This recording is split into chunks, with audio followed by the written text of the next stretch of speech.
ಒಂದು ಜಾತಿಯವರಿಗೂ ರಾಜಮನೆತನಗಳಿಗೂ ಕೊಡುವಂಥದ್ದಲ್ಲ. ಈ ಭಾರತ ದೇಶದಲ್ಲಿ ಹುಟ್ಟಿರುವಂತ ಪ್ರತಿಯೊಬ್ಬ ಪ್ರಜೆಗೂ ಮತದಾನದ ಹಕ್ಕನ್ನು ಕೊಡಬೇಕು. ಅದರ ಅರ್ಥ ಏನಂದ್ರೆ ದೇಶದ ಸಂವಿಧಾನವನ್ನು ಅವರು ರಚನೆ ಮಾಡುವಾಗ 3 ವಿಭಾಗಗಳು ಮಾಡಿಕೊಂಡು ಏನಂತ, ಈ ದೇಶದ ಜನರಿಗೆ ರಾಜಕೀಯ ಅಧಿಕಾರ ಕೊಡಬೇಕು, ರಾಜಕೀಯ ಹಕ್ಕು ಮತ್ತು ಸಮಾನತೆ ಕೊಡಬೇಕು, ಸಾಮಾಜಿಕ ಹಕ್ಕು ಮತ್ತು ನ್ಯಾಯ ಕೊಡಬೇಕು, ಆರ್ಥಿಕ ಹಕ್ಕು ಮತ್ತು ನ್ಯಾಯ ಕೊಡಬೇಕು ಅಂತ.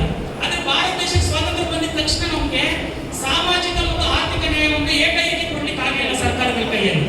ಭೂಮಿ ಹಂಚಿಕೆ ಮಾಡ್ಲಿಕ್ಕಾಗಲ್ಲ, ಎಲ್ಲರಿಗೂ ಶಿಕ್ಷಣ ಕೊಡ್ಲಿಕ್ಕಾಗಲ್ಲ. ಅಂತ ಸಂದರ್ಭದಲ್ಲಿ ಏನ್ ಹೇಳಿದ್ರೆ ಬಾಬಾ ಸಾಹೇಬ್ ಅಂಬೇಡ್ಕರ್ ಹೇಳ್ತಾರೆ, ನಾನು ಈ ದೇಶದ ಪ್ರತಿಯೊಬ್ಬ ಪ್ರಜೆಗೂ ಕೂಡ ರಾಜಕೀಯ ಅಧಿಕಾರ ಮತ್ತು ರಾಜಕೀಯ ಸಮಾನತೆ ಕೊಡ್ತೀನಿ.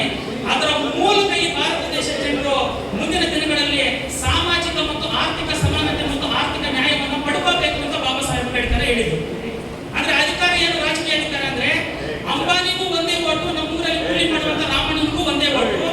One vote is one value ಅಂತ, ಒಂದು ಮತ ಒಂದು ಮೌಲ್ಯ ಅಂತ ಅರ್ಥ. ಅದರ ಅರ್ಥ ಏನಂದ್ರೆ ಒಂದು ಮತ ಒಂದು ಮೌಲ್ಯ ಇಲ್ಲ ಅಂತಿದ್ರೆ ಈ ದೇಶದ ಒಳಗಡೆ ಬಡ ಜನರ ಪರವಾದಂತಹ, ಶೋಷಿತರ ಪರವಾದಂತಹ, ಕಾರ್ಮಿಕರ ಪರವಾದಂತಹ ನ್ಯಾಯವನ್ನು ನೀತಿಗಳು ಈ ದೇಶದಲ್ಲಿ ರಾಜಕೀಯ ಮಾಡಿದ್ರು ತರ್ತಾ ಇರಲಿಲ್ಲ.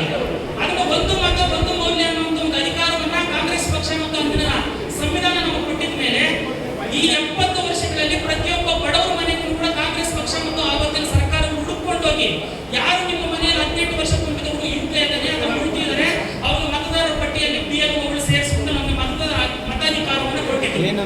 ನಂತರದಲ್ಲಿ ಪ್ರತಿ ವರ್ಷ ಮನೆಗೆ ಬರ್ತಾ ಇದ್ರು, ಏನಂತ, ನಿಮ್ಮ ಮನೆಯಲ್ಲಿ ಯಾರು ಮರಣ ಹೊಂದಿರೋರಿದ್ದಾರ, ಅದು ಮದುವೆ ಆಗಿ ಹೋಗಿರೋರಿದ್ದಾರೆ ಅಂತ ಮತದಾರರ ಪಟ್ಟಿಯನ್ನು ಪರಿಷ್ಕರಣೆ ಮಾಡ್ತಾ ಇದ್ರು. ಸಾಮಾನ್ಯವಾದ ಪ್ರಕ್ರಿಯೆ.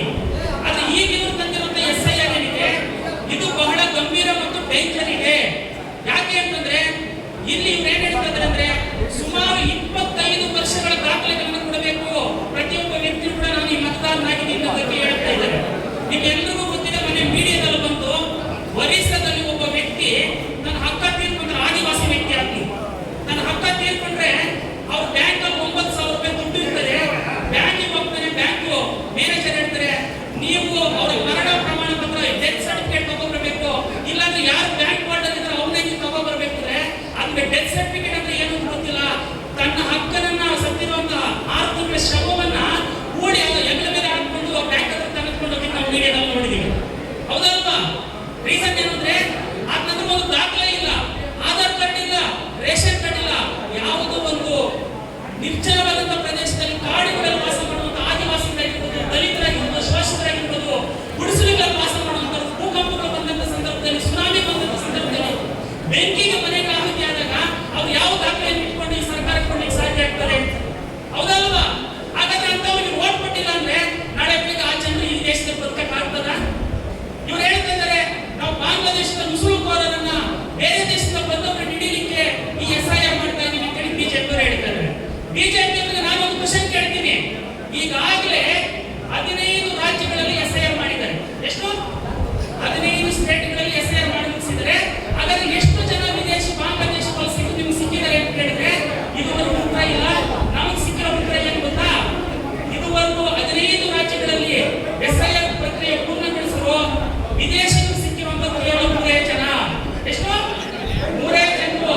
ಆ 3 ಜನರು ಯಾರು ಅಂದ್ರೆ ನೇಪಾಳದವರು.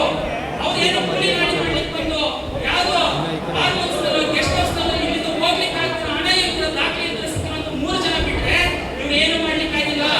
ಅಂದ್ರೆ ಬೆಟ್ಟ ಹಾಕಿದ್ರು ಇಳಿಯನ್ನು ಹಿಡಿಯಕ್ಕಾಗಿಲ್ಲ ಈ BJP ಅವರಿಂದ. ಆದ್ರೆ ಈ SIR ಕೇಸಿನಲ್ಲಿ ಸಾಮಾನ್ಯ ಬಡ ಜನರ ವೋಟ್ ಅಧಿಕಾರವನ್ನು ಕಳೆದುಕೊಳ್ಳಿಕ್ಕೆ ಅವರು ಕೆಲಸ ಮಾಡ್ತಾ ಇದ್ದಾರೆ. BJP ಮುಂದಿನ ದಿನಗಳಲ್ಲಿ ಈ ದೇಶದಲ್ಲಿ ಎಲೆಕ್ಷನ್ ಸಿಸ್ಟಮ್ ಇರಬಾರ್ದು. ಮೋದಿ ಒಬ್ಬ ಸರ್ವಾಧಿಕಾರಿ ರೀತಿ, ಸಾಯೋದಂತ ಹಿಟ್ಲರ್ನ ರೀತಿಯಲ್ಲಿ ಈ ದೇಶವನ್ನು ಮುನ್ನಡೆಸಬೇಕು. ಎಲೆಕ್ಷನ್ ಸಿಸ್ಟಮ್ ಇರಬಾರ್ದು ಅಂತ ಮಾಡ್ಲಿಕ್ಕೆ ಈ SIR ಮಾಡ್ತಾರದವರು. ಆ ಕಾರಣದಿಂದ ಅವರು NRC ತಂದ್ರು, ಅದ್ರ ವಿರುದ್ಧ ಹೋರಾಟ ಮಾಡಿದ್ವಿ. CA ತಂದ್ರು, ಅದ್ರ ವಿರುದ್ಧ ಹೋರಾಟ ಮಾಡಿದ್ವಿ. ಈಗ NRC CA ಆಗಲ್ಲ ಅಂತ ಹೇಳ್ಬಿಟ್ಟು ಅದಕ್ಕೆ ಹೊಸ ಹೆಸರು ಯಾವುದು SIR ಅಂತ ಹೇಳ್ಕೊಂಡು ವಿರೋಧ ಪಕ್ಷಗಳಿಗೆ ಎಲ್ಲೆಲ್ಲಿ ಮತಗಳು ಹೋಗ್ತಾವೋ ಆ ಎಲ್ಲ ಮತಗಳನ್ನು ಕಿತ್ತು ಬಿಸಾಕ್ತಾ ಇದ್ದಾರೆ. ನೋಡಿ, ಒಂದು ನಿಮಿಷ ಪ್ಲೀಸ್.